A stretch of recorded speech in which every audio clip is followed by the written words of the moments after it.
우리 하나님께서는 사람들에게 자기를 계시해 주시는 분입니다. 하나님께서는 사람들에게 자기의 존재를 알리시고 또 자기 뜻을 전달해 주기를 원하시는 분입니다. 하나님께서 창조하신 이 자연 만물을 통해서 하나님께서는 자기의 존재와 또 그분의 오묘한 솜씨와 지혜를 드러내십니다. 대자연의 질서와 순환을 볼 때 우리는 하나님의 크신 능력을 보게 됩니다. 하나님께서는 이렇게 자연을 통해서 자기 자신을 보여주실 뿐만 아니라 자연 계시를 통해서는 알 수 없는 하나님의 말씀, 하나님의 뜻과 계획, 구원의 진리를 성경 말씀을 통해서 보여주십니다. 말씀을 통해 하나님의 거룩하심을 보여주고 말씀을 통해 사람들의 죄를 밝히 드러내시고 죄인들에게 구원의 길을 제시하시며 하나님의 뜻과 계획을 우리에게 보여주십니다. 하나님께서는 우리에게 이 성경 말씀을 성경 기록으로 주셨습니다. 이 말씀은 기록된 말씀입니다.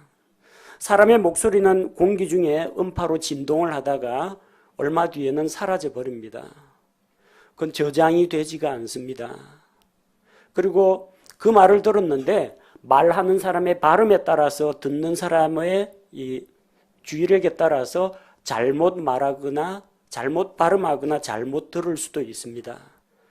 그러나 기록된 말씀은 종이나 돌판에 새겨진 말씀, 종이에 인쇄된 말씀은 변함이 없습니다. 누가 봐도 똑같이 읽을 수 있는 말씀입니다. 객관적인 말씀입니다.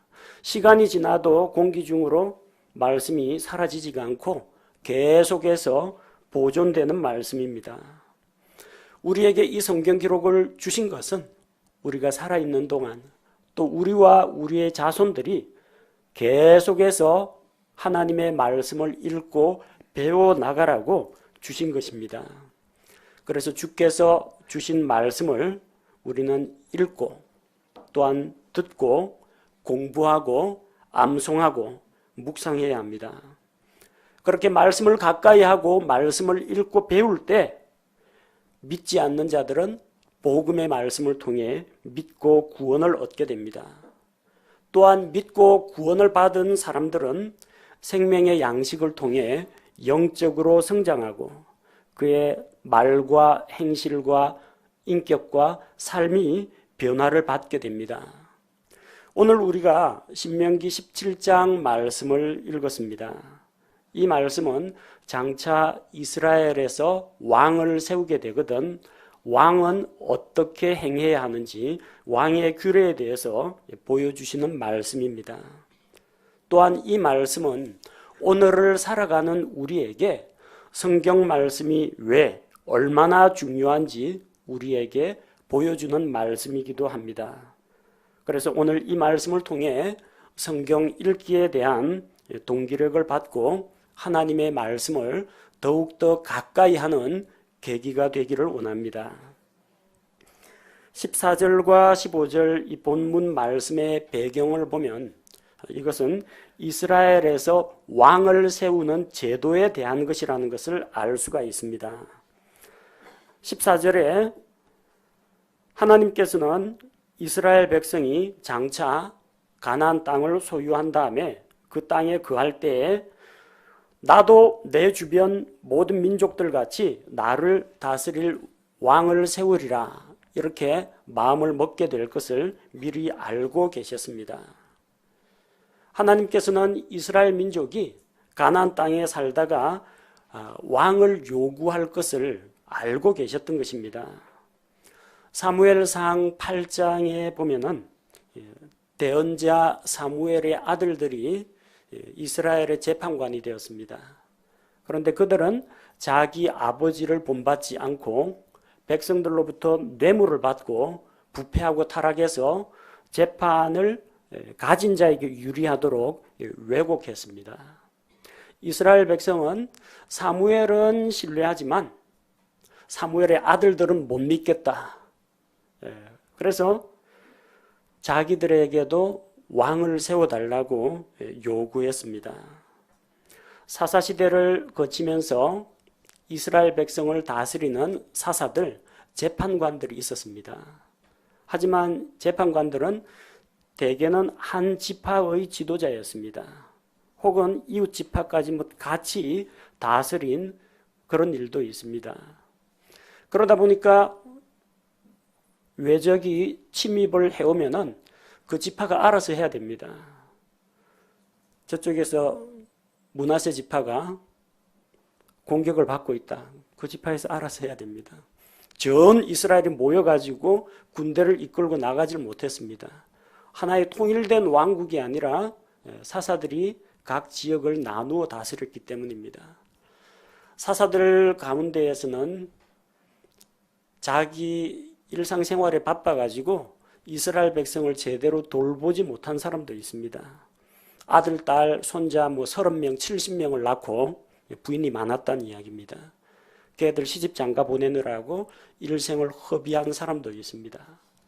사사들 가운데 사사가 타락해가지고 여자에 빠져가지고 자기의 본분을 등한시한 사람도 있습니다. 좀 괜찮은 사사다 싶었는데 100년을 못 채우고 죽어버립니다. 자, 그래서 이 사사시대에는 확실한 것은 없고 언제나 유동적이고 불안한 상황 가운데 있었습니다. 자기들도 통일된 왕국을 세우고 이스라엘 12지파를 다스릴 왕을 세워달라고 백성이 요구했습니다. 물론 이스라엘 백성의 마음에는 하나님을 섬기기를 거부하고 인간 왕을 세우고자 하는 잘못된 동기력도 포함되어 있었습니다. 이스라엘은 신정 국가입니다. 하나님이 왕으로 다스리십니다. 그런데 이제 하나님이 왕 되시는 것을 우리는 원치 않는다. 사람들 가운데 왕을 세워달라고 요구한 것입니다. 하나님께서는 그들의 불평과 원망을 다 들으시고 그들에게 왕을 세우는 것을 허락을 해 주셨습니다. 그래서 왕을 세우게 됩니다. 백성의 성화에 못 이겨가지고 하나님이 졌다. 백성에게 항복을 한 게 아닙니다. 하나님께서는 이런 날이 올 것을 알고 계셨고 사사시대 다음에는 왕정시대가 시작된다는 것을 이미 신명기에서 알고 계셨습니다. 그래서 이스라엘 백성에게 미리 율법의 말씀으로 왕을 세우는 문제에 대해서 미리 말씀해 주신 것입니다. 만약에 왕을 세우게 되거든 15절을 보니까 하나님께서 택하실 자를 세우라고 했습니다. 인기 투표에서 세우면 안 된다는 겁니다. 얼굴 잘생겼다고 세우면 안 됩니다. 전쟁에 나가서 용맹을 떨치는 용사라고 세우면 안 됩니다. 말을 잘해서 언변으로 백성을 감화시키고 설득시키는 사람이라고 왕이 되는 것은 아닙니다. 하나님께서 택하실 자를 세우라고 했고 또 이방인들을 왕으로 세우지 말고 내 형제들 가운데에서 왕을 세우라고 했습니다. 하나님께서는 이스라엘 백성 가운데에서 한 사람을 불러서 왕으로 세웠습니다. 처음에는 베냐민 지파의 사울을 왕으로 세우셨습니다. 그가 하나님께 불순종하자 하나님께서는 그의 왕위를 다윗에게로 넘겨주셨습니다. 유다 지파의 다윗이 왕이 되었고 이후 다윗의 자손들 가운데에서 왕들이 계속 나오게 됩니다. 오늘날 우리가 살고 있는 이 대한민국은 지금은 왕조 시대가 아닙니다. 지금은 민주주의 국가입니다. 우리나라에는 왕이 없습니다.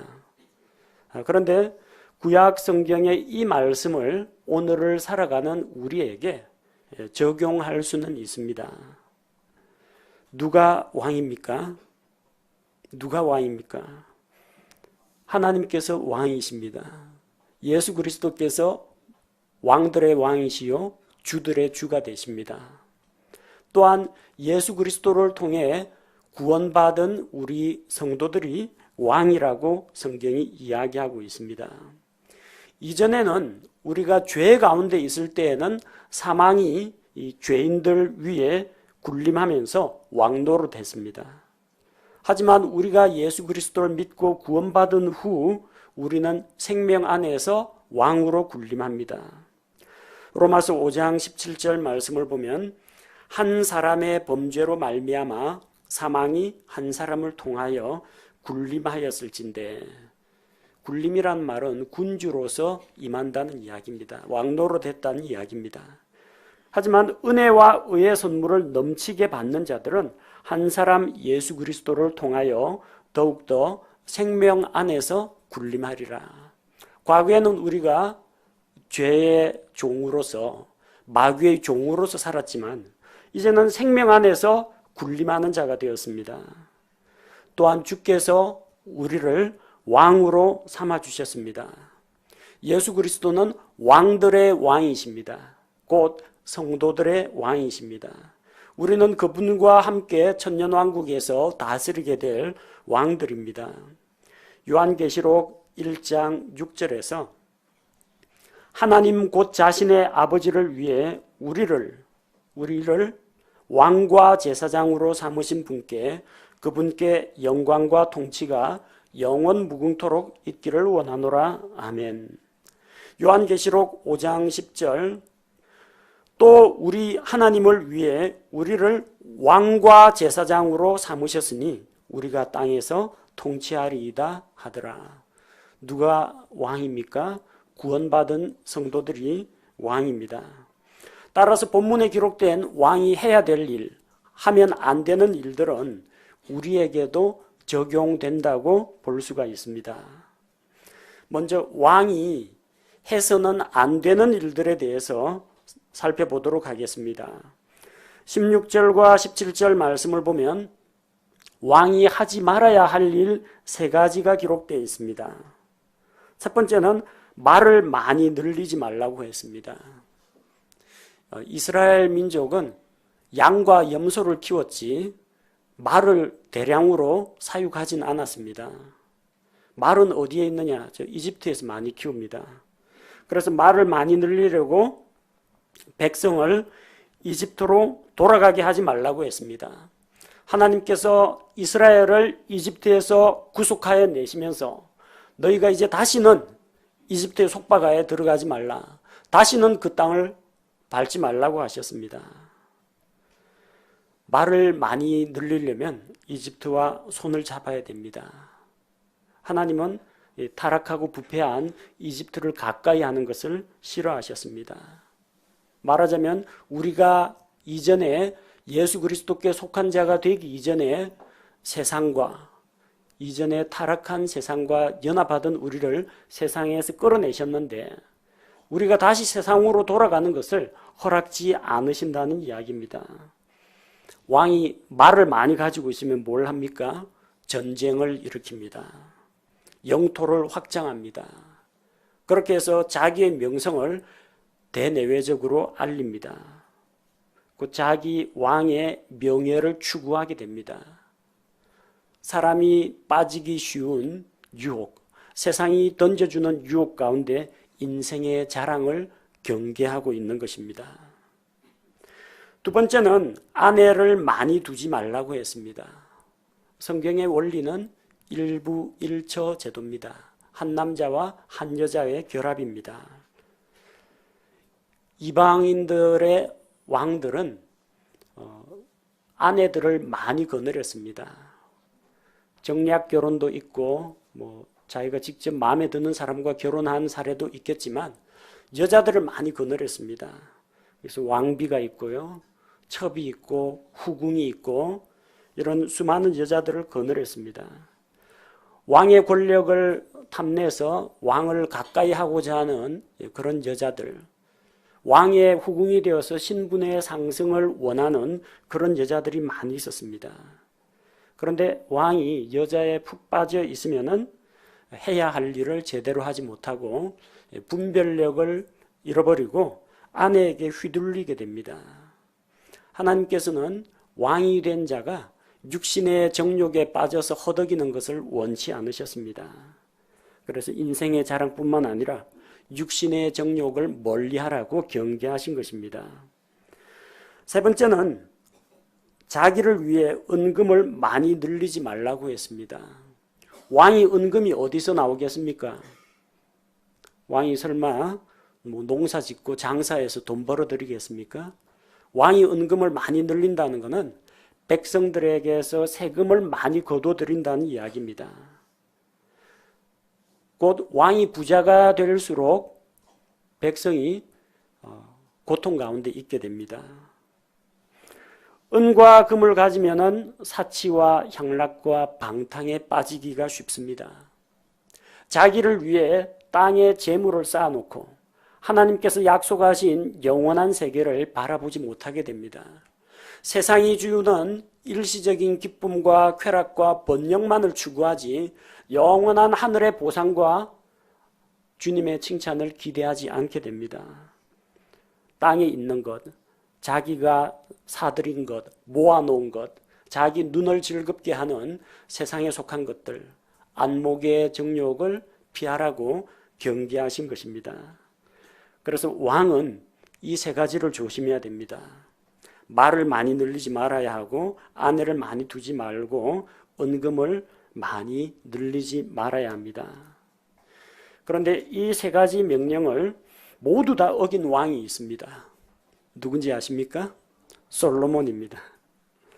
열왕기상 4장 26절을 보면 솔로몬이 병거를 위해 말들의 마구간을 지었는데요. 마구간이 4만 개입니다. 설마 왕이 쓰는 마구간에 말 2피를 메어 있거나 그러진 않을 겁니다. 아마 수십 마리씩 들어갈 겁니다. 마구간에. 그런 마구간이 4만 개입니다. 어디서 모았겠어요?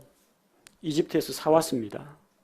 열왕기상 10장 29절에 보니까 솔로몬이 이집트에서 말들을 사왔습니다. 한 값으로. 그러니까 말 한 무리를 가지고 한 마리 두 마리에 단가를 매긴 게 아니라 이만한 목장에 있는 말 떼거리로 얼마 하고 한꺼번에 사온 겁니다. 그래서 말들을 사서 자기의 기마 부대만 만든 것이 아니라 저 해쪽 속 시리아 이런 쪽에다가 말을 공급했습니다. 중개 무역을 한 겁니다. 나중에 그 외국 군대에 팔았던 그 말들의 말발굽에 이스라엘이 짓밟히게 됩니다.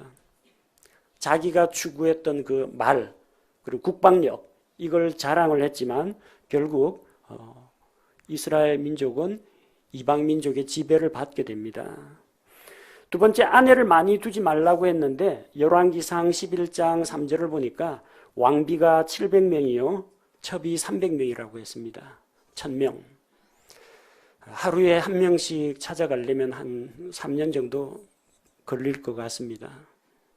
이름이나 다 기억하고 있는지 모르겠습니다. 1000명 정도 되면은. 가끔 가다가 제 아내가 그럽니다. 너무 바쁘게 움직이다 보니까 몸이 2개였으면 좋겠다. 그런 이야기를 하곤 합니다. 제가 하나도 힘들다 그럽니다. 아내가 많아가지고 좋을 일은 없습니다. 야곱처럼 아내를 4명 두면 어느 사사처럼 아내를 한 10명 이상씩 두면 좋을 것 같습니까? 솔로몬처럼 왕비 700명, 첩 300명.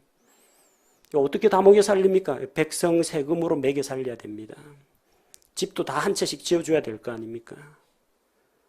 그리고 날마다 여자에 빠져가지고 살다가 결국은 그 이방의 왕비들이 솔로몬을 유혹해서 우상숭배에 빠지게 만들었습니다.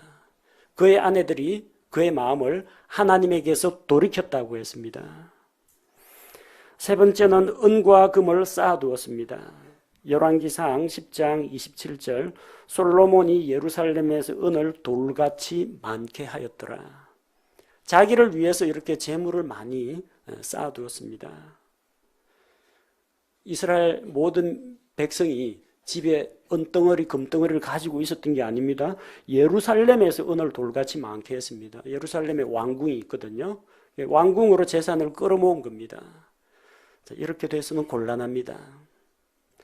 우리에게도 한번 적용해 보시기 바랍니다. 우리가 뭘 피해야 될지. 요즘은 말 타고 다니시는 분은 없죠? 보통 자기 에마, 자동차를 타고 다닙니다. 차에다가 투자하시는 분들 많습니다. 남자들 오토바이에 투자하고 컴퓨터에 투자하고 그럼 게임 캐릭터에 투자하고 자동차에 투자하고 새 차 사고 차 바꾸고 차 장식하는데 관심 두는 사람들 많습니다. 왜 그런지 아십니까? 자기가 타고 다니는 그 차가 대외적으로 자기의 사회적인 지위와 신분, 자기의 재력을 과시하는 수단이 되기 때문입니다. 자동차라는 게 단순히 이쪽에서 저쪽까지 나를 옮겨다 주는 운송수단만은 아니라는 겁니다. 어떤 사람들은 그걸 자기 부와 신분의 수단으로, 과시수단으로 삼습니다. 그러니까 고급차 타려고 하고요. 외제차 타려고 하고 그러면서 뽐내는 겁니다. 솔로몬이 말 많이 모아가지고 자랑한 거하고 뭐가 다릅니까? 인생의 자랑. 그걸 추구하는 겁니다. 뭐 꼭 말이나 자동차만 해당되는 건 아닙니다. 무엇이든지 여러분을 내세우고 과시하도록 하는 여러분의 마음을 교만하도록 부추기는 게 있다면 그게 말입니다. 두 번째는 아내입니다. 여러분 자기 아내한테 잘해주는 거는 아무 문제가 없습니다.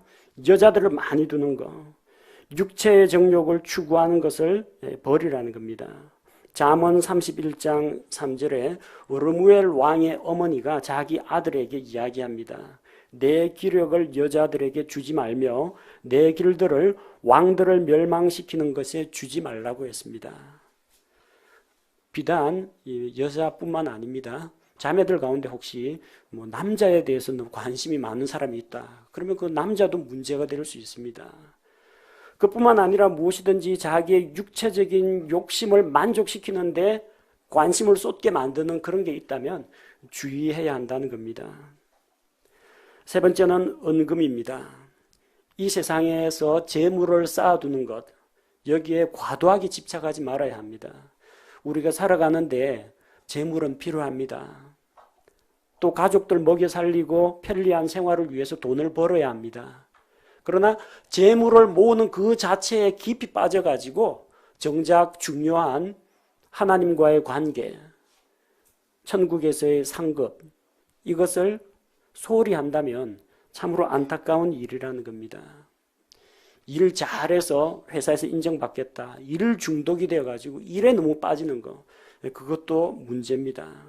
세상에 있는 것에 너무 무게중심을 많이 두고 살면 우리의 영적인 생활이 피폐해지게 된다는 겁니다.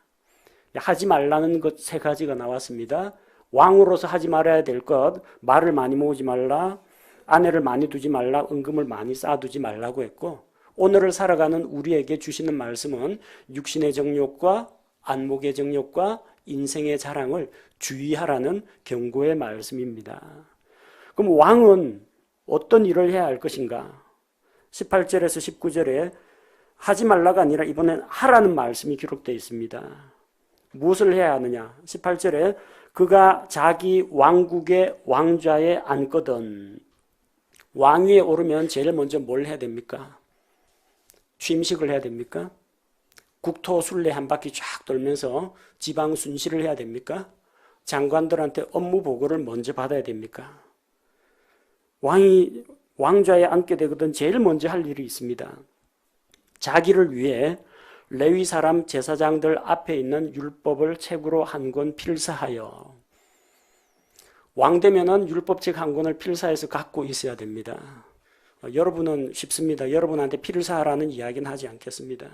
여러분이 예수님을 알고 믿어서 구원을 받으면 성경책을 한 권 구입하셔야 됩니다.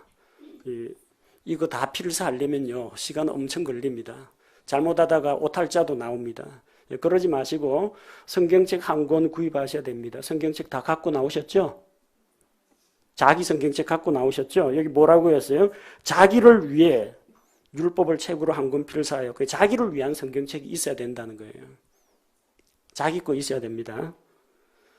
요즘은 뭐 인쇄술이 발달해 가지고 성경을 구하기가 쉽습니다. 하지만 그 당시에는 일일이 이걸 필사를 해야 되니까 구텐베르크의 금속 활자가 나오기 전까지는 어쨌든 성경책이 귀합니다. 자기 성경책 가지고 다니십시오. 교회 비치용은 처음 나오신 분이나 방문하신 분들, 또 직장에서 바로 오느라고 성경책 못 챙겨 오신 분들 위해서 저희가 10권씩 비치해 두고 있습니다. 자기를 위해 성경책을 가지고 오시기 바랍니다. 그 다음에 19절에 보니까 뭐라고 기록하고 있습니까? 평생토록 자기 곁에 두고 읽으라고 했습니다. 성경은 평생토록 읽어야 합니다. 작년에 읽었습니다. 올해 또 읽으시기 바랍니다. 성경책 창세기부터 요한계시록까지 한 번 다 읽었습니다. 한 번 더 읽으시기 바랍니다. 언제까지요? 죽을 때까지 평생토록 읽으시기 바랍니다. 평생토록 다음에 뭐라고 기록되어 있어요? 자기 곁에 두고, 자기 곁에 두시기 바랍니다. 성경책은 자기 손 닿는 데 두십시오. 저 책꽂이에 장식용으로 꽂아 두지 마십시오. 나 그리스도인이요 하고 자동차 뒷좌석에다가 성경책 올려두시는 분들 많습니다. 뭐 그렇게 성경책을 가지고 자동차에 가지고 다니는 건 괜찮은데 읽지도 않는 성경책을 자동차 뒷좌석에 던져두지 마십시오. 나중에 그 추돌 사고 나면은 싸울 때 불리합니다. 참고 용서하고 겸손한 자세로 여러분 그리스도인의 성품을 다 드러내야 합니다. 신분의식을 위해서 성경책을 두지 마시고요. 성경 말씀을 가지고 그 신분에 맞게 살아가는 게 더 중요합니다. 이 성경책 끼고 왔다 갔다 하고 자동차 뒷좌석에 성경책 있고 집안에 책꽂이에 성경책 꽂혀 있다고 다 그리스도인은 아닙니다. 그 말씀을 자기 것으로 믿고 받아들이고 가까이 하고 말씀 가운데 동행하는 그런 삶을 살아야 됩니다. 성경책 무겁다고 예배당에 두고 다니지 마시기 바랍니다. 뭐라고 했어요? 자기 곁에 두고, 성경책은 성막에 두고, 성경책은 예배당에 두고, 그런 건 없습니다. 자기 곁에 두고라고 되어 있습니다. 가방에 넣어 다니시기 바랍니다. 자매님들 이게 좀 무거우면 저 작은 성경도 있습니다. 작은 성경 가지고 다니십시오. 자기 곁에 자기 손 닿는 곳에 두시기 바랍니다. 가끔 가다 걱정이 되곤 합니다. 수요일 날 여기 와보면 곳곳에 성경책들이 놓여 있어요. 교회 비치용 말고 개인 성경책인데 뭐 여유가 있어가지고 성경책을 한 서너 권 사가지고 하나는 교회에 두고 하나는 서재에 두고 하나는 직장에 두고 하나는 자동차에 두고 뭐 그러시는 분들도 있을지 모르겠습니다만 자기가 읽을 성경책은 자기가 휴대하고 다니는 것이 좋습니다. 그게 본문 말씀에 나오는 자기 곁에 두고입니다. 곁에만 두고 들고만 다니고 있으면 소용이 없습니다. 자기 곁에 두고 그 안의 것을 읽어. 그 안의 것을 읽어. 그 안에 뭐가 있습니까? 글자가 있고 성경 말씀이 있습니다. 성경에는 하나님의 말씀이 있습니다. 이 성경책 자체를 숭배하지 마십시오.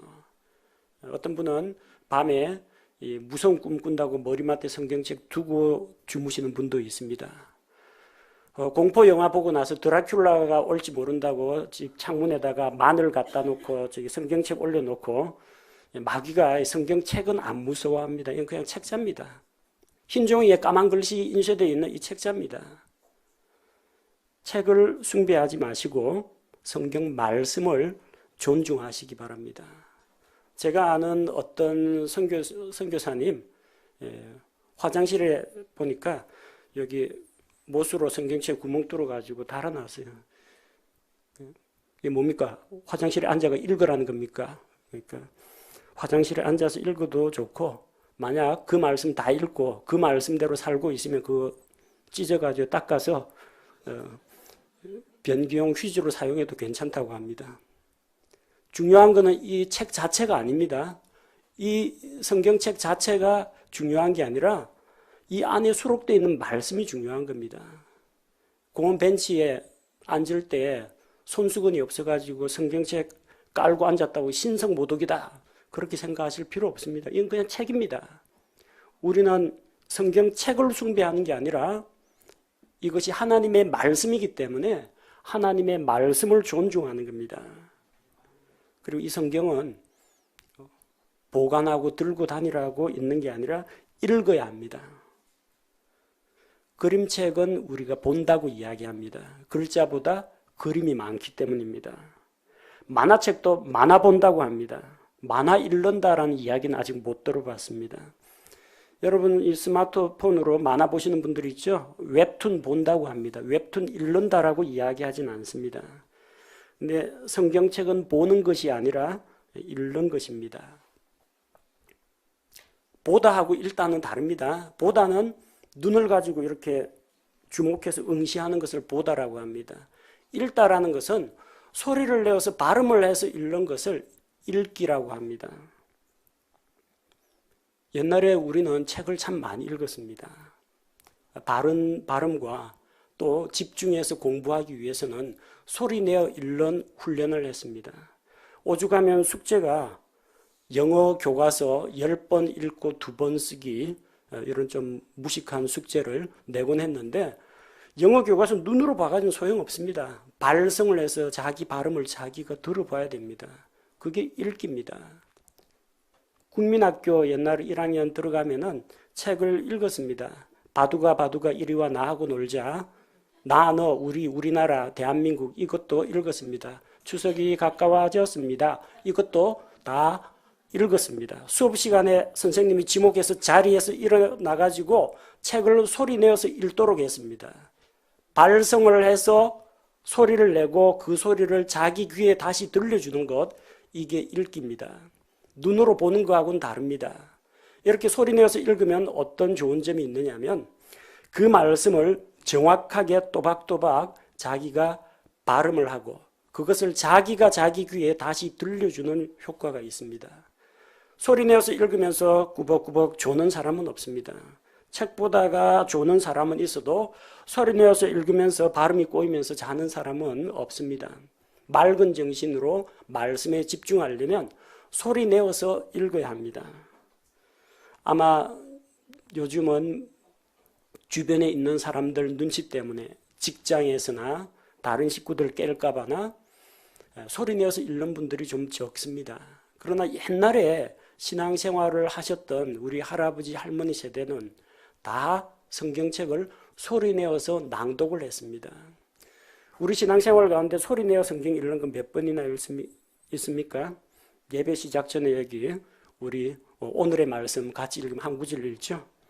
그 다음에 설교하기 전에 저하고 여러분이 성경 번갈아 읽으면서 교독하는 거 있죠. 그거 말고 개인적으로 소리 내서 읽는 분들 과연 얼마나 되겠습니까? 대부분 성경을 보고 계십니다. 하나님께서 뭐라고 말씀하셨습니까? 그 안의 것을 읽어서, 그 안에 있는 것을 보고서가 아닙니다. 읽어서. 눈으로 보는 것이 아니라 소리 내어서 읽으라고 하셨습니다. 그리고 읽는 걸로 그치면 안 됩니다. 읽은 내용을 가지고 배우고 행해야 합니다.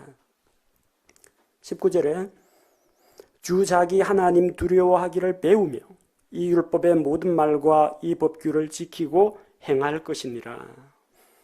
성경을 통해서 우리는 하나님의 거룩하심과 그분의 높고 위대하심을 발견하고 그분을 두려워해야 합니다. 그리고 하나님을 존중하고 공경하는 마음을 가져야 합니다. 성경을 읽으면서 하나님이 얼마나 크고 놀라우신 분인지, 얼마나 능력이 많으신 분인지, 얼마나 사랑과 긍휼이 많으신 분인지 우리가 배워야 합니다. 성경 읽을 때 하나님을 배울 수가 있습니다. 또한 이 율법의 모든 말과 이 법규를 지키고 행하라고 하셨습니다. 성경을 읽고 진리를 알고 배우고 지식을 쌓는 데서 그치면 안 됩니다. 읽고 깨달은 말씀을 행하는 자가 되어야 합니다.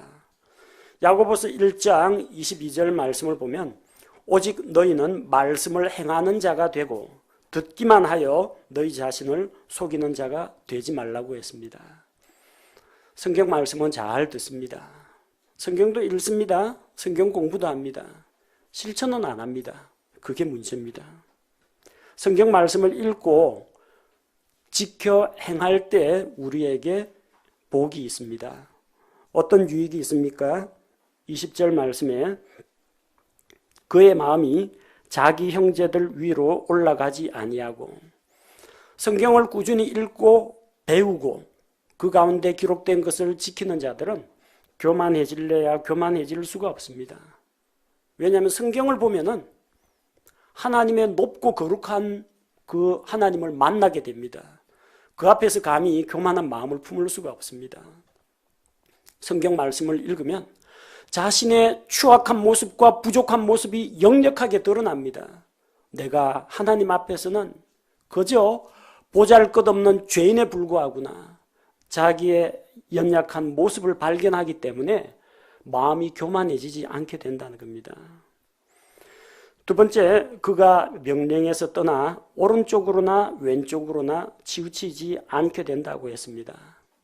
우리가 사는 이 세상에서는 정치 노선에 따라 좌파, 우파를 나눕니다. 여러분은 좌파입니까? 우파입니까?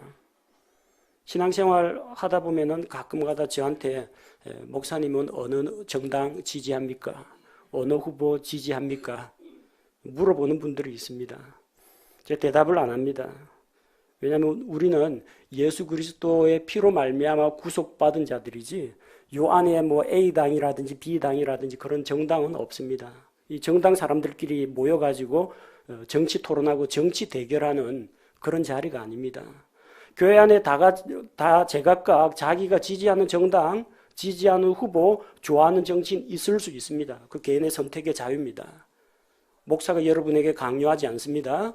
다른 형제가 여러분에게 그 강요하지 않습니다. 마찬가지로 여러분도 다른 형제에게 자기 정치색을 강조해서는 안 됩니다. 당신은 태극기입니까? 촛불입니까? 교회 안에서는 태극기고 촛불이고 다 필요 없고 예수 그리스도만 필요합니다. 우리는 좌파도 아니고 우파도 아니고 하나님 편입니다. 신앙생활을 하다 보면 좌우로 치우치는 분들이 더러 있습니다. 정치적인 문제의 좌우가 아니라 어떤 분은 옛날에 그런 습관들과 종교의식이 투철해가지고 율법주의에 빠져 있는 그런 분들이 있습니다.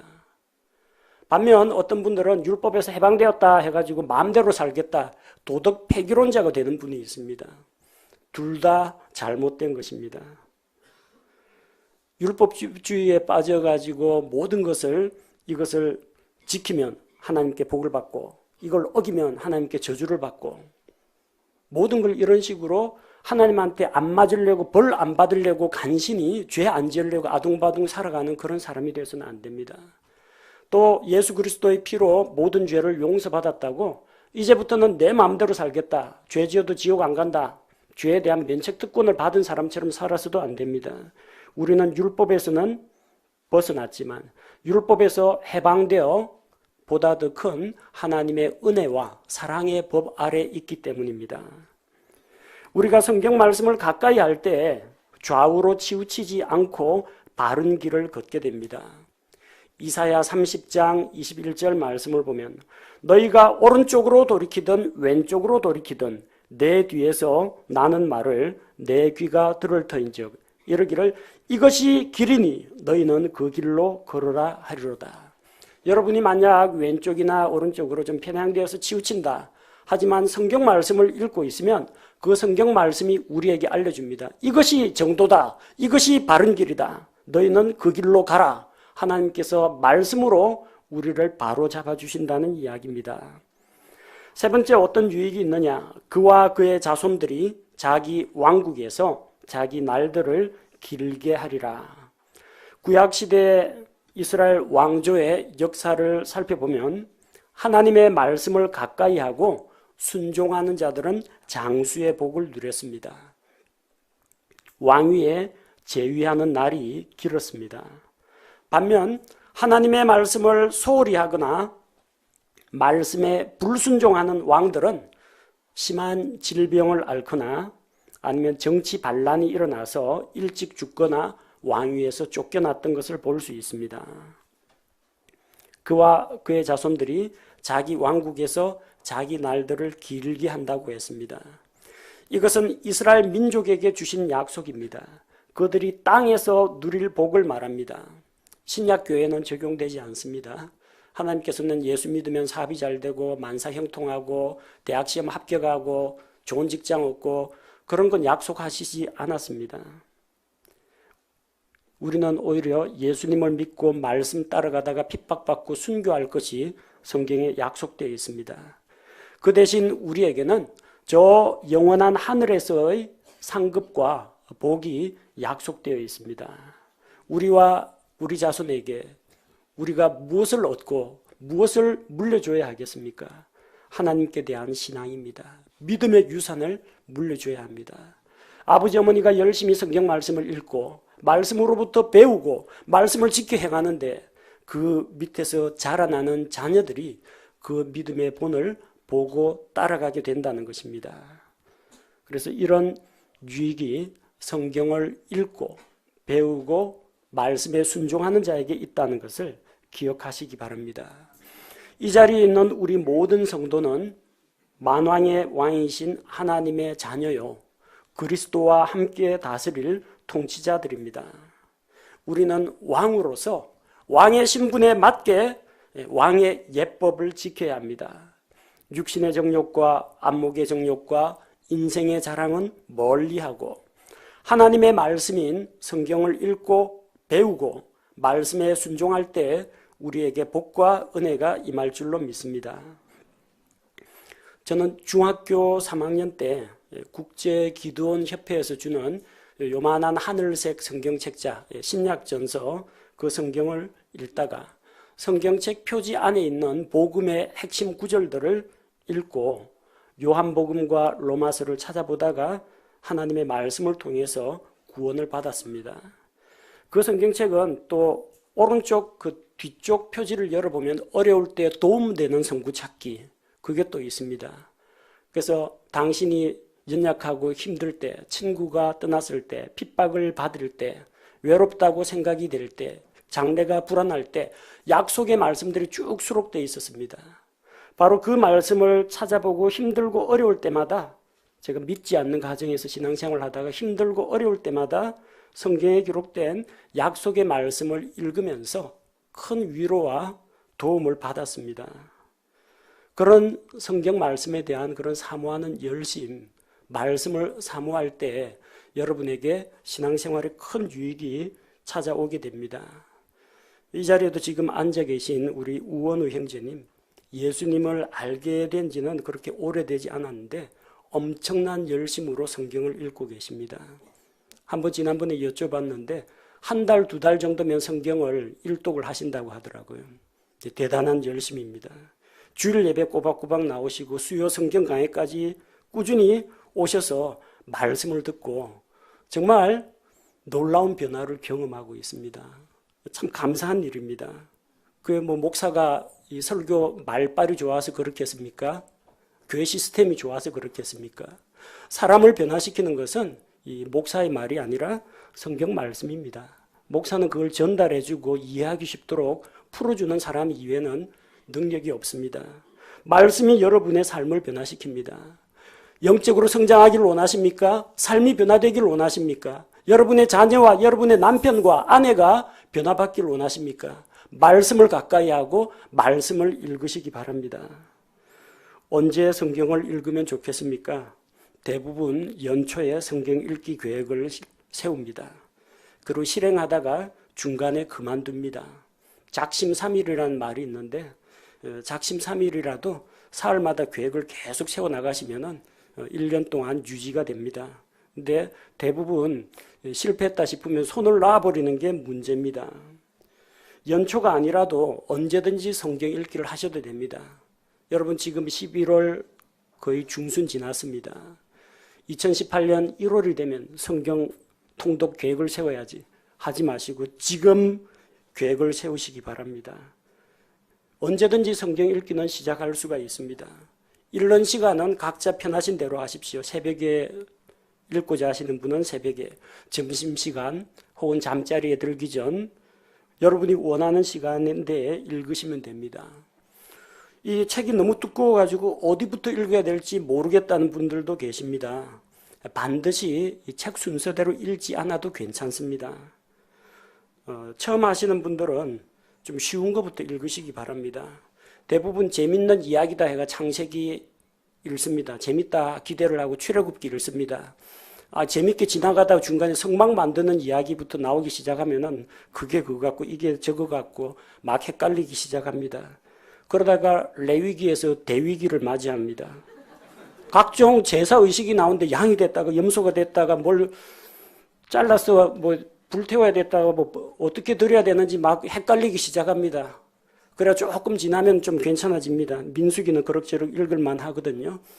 신명기 율법 읽다가 좀 지치고 그러다가 포기하시는 분이 있습니다. 조금 더 읽으면 여호수아 사사기 재밌는 이야기도 많은데 재밌다고 사무엘 열왕기 읽다가 역대기 들어가면은 또 족보 이야기에 질려가지고 족보하고 뭐 사람들 직책 편제 이런 거 읽다가 역대기에서 또 한번 무너지는 분들이 종종 있습니다. 그러니까 너무 어려운 것부터 하지 마시고요. 쉬운 것부터 읽으십시오. 복음을 처음 받아들이신 분이나 성경에 대한 배경 지식이 없으면 요한복음부터 읽으십시오.